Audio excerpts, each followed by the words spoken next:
From the towering Wasatch Mountains of the American Southwest, we welcome you to this episode of Undiscovered Utah. This show focuses on the mysteries that surround the rugged, difficult, and sometimes deadly American Southwest. I'm your host, JB, and tonight we're going to be talking about 4 state parks in southern Utah that are well worth a visit. Many times, people from outside the state of Utah come to see the national parks that are within the state boundaries, but they often overlook the amazing state parks Utah has to offer. So tonight we're going to be focusing on state parks in the southwest corner of the state. When COVID-19 reached pandemic status, the people were told to stay home and avoid other people that were outside of their own household. It didn't take long for people to start to go stir crazy. It was during this time that crowds started to flock to southern Utah. RV sales across the U.S. skyrocketed and demand quickly outpaced supply. It wasn't just RVs either that were in short supply. Any kind of outdoor recreation equipment seemed to disappear before our eyes. A UTV that was $1,500 in January of 2019 was soon $30,000. But people were desperate to get away. To get away from the confinement of their homes, to get away from the stress of the pandemic and from the stress of everyday news. Travel by air was almost non-existent, so visiting places within driving distance were really the only option. With the influx of visitors coming to Utah, some of the counties in Utah started to close to outside visitors out of fear that the visitors would fully consume the small medical facilities in the rural areas of southern Utah. It was definitely a peculiar time. I remember watching the news about how the state park called Sand Hollow was simply overrun by visitors as restrictions on travel started to be reduced. Fox 13 News out of Salt Lake City reported, and I quote, "Just over a week after it was announced that most of the Utah state parks would reopen to the public, Sand Hollow State Park had to start turning people away early Saturday afternoon due to a major influx of visitors." Unquote. A spokesman for the state park said that they had over 2,500 cars already in the park, and they had to close the gates as there were no more parking areas. Many people started parking outside of the state park and walking literally miles to get into the park. Let's just say that social distancing wasn't on the top of anyone's mind. Now that the major news agencies were reporting how crowded the state parks were becoming, other people decided that maybe they were missing out on something. State parks were being rediscovered like never before. Today the crowds are not at their peak like they were back in 2020, but the crowds have not gone back to pre-pandemic levels either. Once you discover some of Utah state parks, you will want to go back again and again. So let's start tonight off with Gunlock State Park. Gunlock State Park is located 20 miles northwest of St. George, Utah on Old Highway 91. Gunlock is probably most famous for its waterfalls. You see, Gunlock State Park has a reservoir. This reservoir helps control the Santa Clara River that is prone to violent flash floods that for centuries have washed away homes, farms, and infrastructure. In 1970, a dam was constructed to help store much needed water for the growing St. George area and to help control the flooding in the area. In southern Utah, you either have too much water or not enough water, and that can change hourly. A few seconds ago, I mentioned that you would take Old Highway 91 out of St. George to get to Gunlock. Old Highway 91 followed the Old Spanish Trail that we have talked about in many previous episodes. The Old Spanish Trail was the route from Santa Fe, New Mexico to Los Angeles, California. So it made sense that when pioneers from the Church of Jesus Christ of Latter-day Saints settled in southern Utah, they would take advantage of this already established trail. Back in 1857, a man by the name of William Haynes Hamblin settled in the area where the lake now sits. William, or Will as his friends called him, was a very good marksman, hunter, and a sharpshooter, and had quite a reputation in the area as a gunsmith specializing in repairing gun locks on muzzle loaders. A small town was settled 1 mile north of where the current-day Gunlock State Park is located, and the town also carries the name Gunlock, named after Gunlock Will Hamblin. Now that's a cool name. Today the state park is used for boating, water sports, and good fishing for bass and catfish. About once every 5 years, heavy spring runoff fills the Gunlock Reservoir to capacity or a little beyond. When this happens, the water managers open the Gunlock spillway. Water flowing over the spillway creates some of the most spectacular waterfalls and pools you have ever seen, as the crystal clear water cascades over the beautiful red rock sandstone. It is a sight to behold, if you are lucky enough to see it. Last year, the falls were breathtaking, and it's likely that they will be again this year. You might want to plan a visit very soon, because spring runoff is just getting started in southern Utah. Camping is an option at Gunlock State Park. There are 33 camping sites. Many of them are pull-through sites for RVs.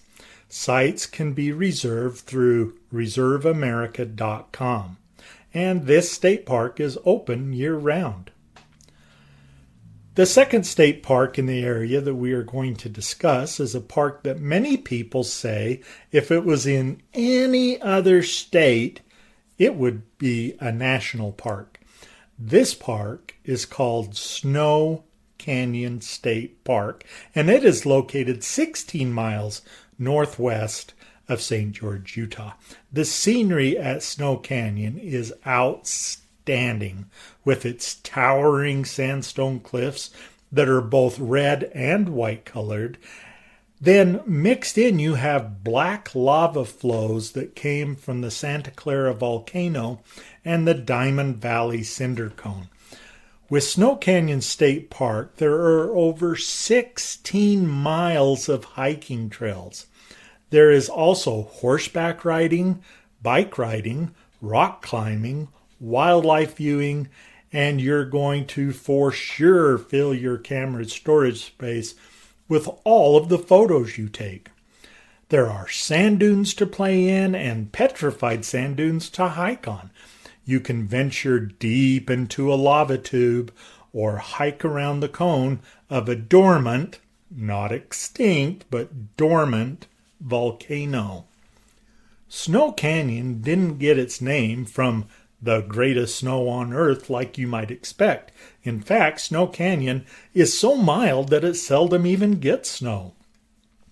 The name Snow comes from two beloved church leaders of the Church of Jesus Christ of Latter-day Saints by the name of Lorenzo Snow and Erastus Snow. Snow Canyon is open all year. The campground has 32 sites, including 2 group sites, all of which can be reserved on reserveamerica.com. The next state park on our list is Quail Creek State Park. This state park has some of the warmest water in the state of Utah and is very popular with boaters and fishermen alike year-round. This reservoir has 2 dams. One is an earth dam and the other is a cement dam. So why one cement and one earth dam? Well, it used to have 2 earth dams, but on January 1st, 1989, the South Dam failed early in the morning. A 40-foot wall of floodwater took out over 60 homes and over 100 apartments, forcing 1,500 people from their homes. Many farms, roads, and bridges were also destroyed. It is estimated that over $12 million in damages resulted from the flood, but luckily, no one lost their lives. The dam was rebuilt in 1990 and slowly refilled. Today, the reservoir is 120 feet deep, and the deep waters provide a cold enough environment to sustain rainbow trout. You can also find bluehead catfish, crappie, largemouth bass, and even bluegill that love the warm waters near the surface. Quail Creek also has an RC racetrack close to the beach to test your RC skills on. Throughout the park, you can find the remnants of ancient cultures that once lived in this area and called it home. Petroglyphs can be found all around the park. The lake has a protected swimming area with a water playground for the young and old alike to enjoy in the hot summer months.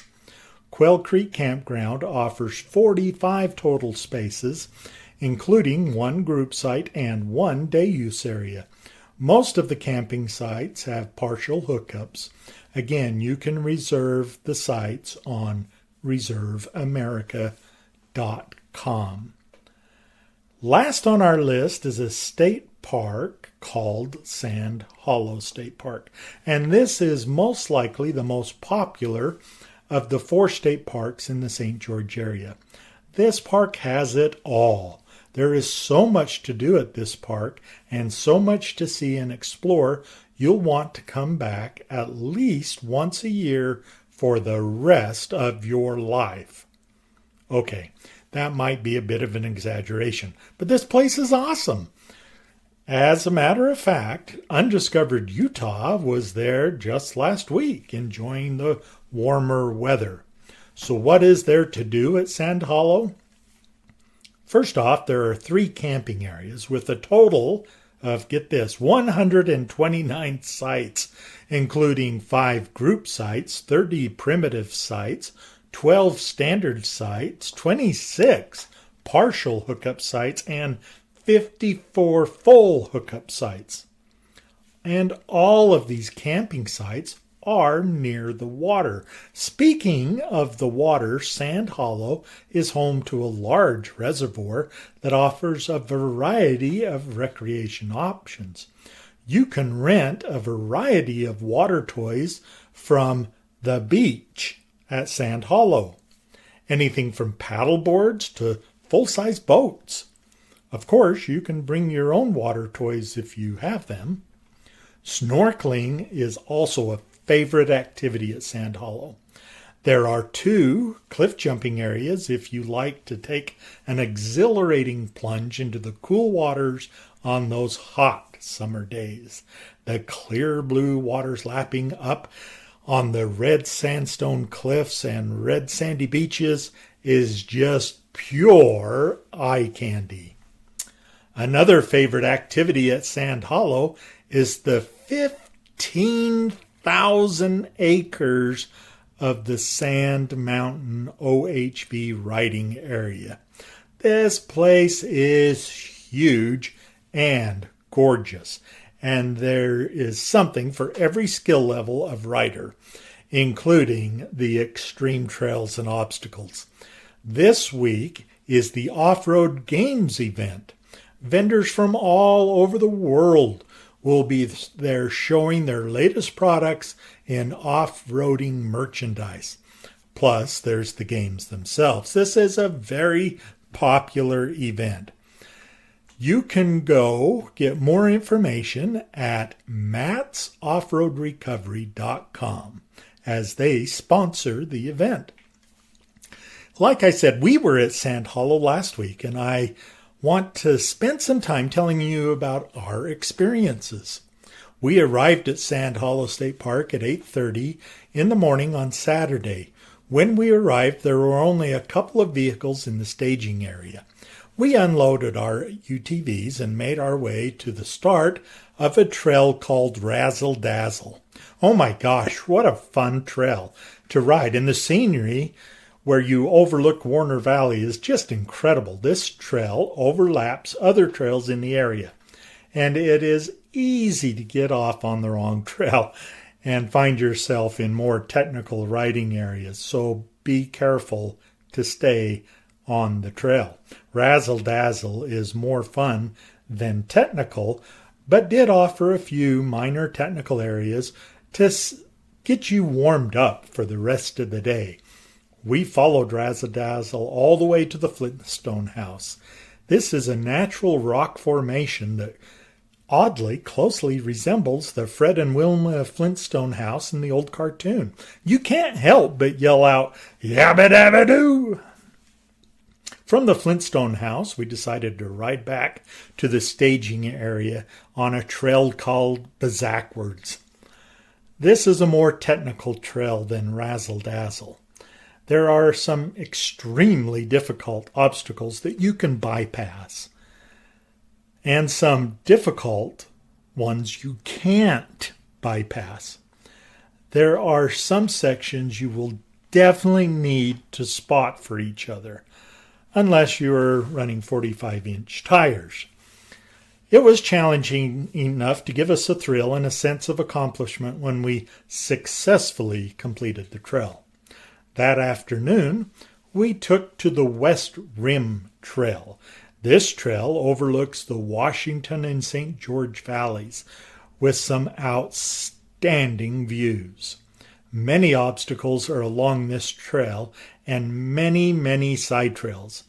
Even with the use of Onyx mapping app, we still ended up on trails that were above our comfort level and had to backtrack a bit. We made it to the top of the world where you can get a view of, well, everything, and then headed back to the staging area just before dark. It was an incredible day with 9 hours of trail time. And we only saw a very small portion of this massive recreation area. A shout out to the state of Utah for providing these great recreation sites. It's all of our jobs to keep them in good repair, obey the rules, and keep the areas accessible for generations to come. Visit the St. George area and these 4 fantastic state parks. You'll be glad you did. If you have stories or experiences of your travels to these 4 state parks, drop us an email at info@undiscoveredutah.com. We would love to hear about your adventures. And if we really like your story, we might even invite you to be a guest on the show. I also wanted to let you know that on our last episode of Undiscovered Utah about the hot springs in Utah, we also produced a video podcast of that episode that is on our YouTube channel. Check it out and let us know what you think. Do you like the addition of photos and videos added to the podcast? Remember, you can find us on the internet at undiscoveredutah.com or on Facebook, YouTube, and Instagram. And be sure to follow us. Also, please tell your friends about us. We would love them to join this podcast also. Just tell them to search for Undiscovered Utah. I hope you've enjoyed this episode of Undiscovered Utah. Join me next time as I share more about the Great Southwest. Good night, everybody.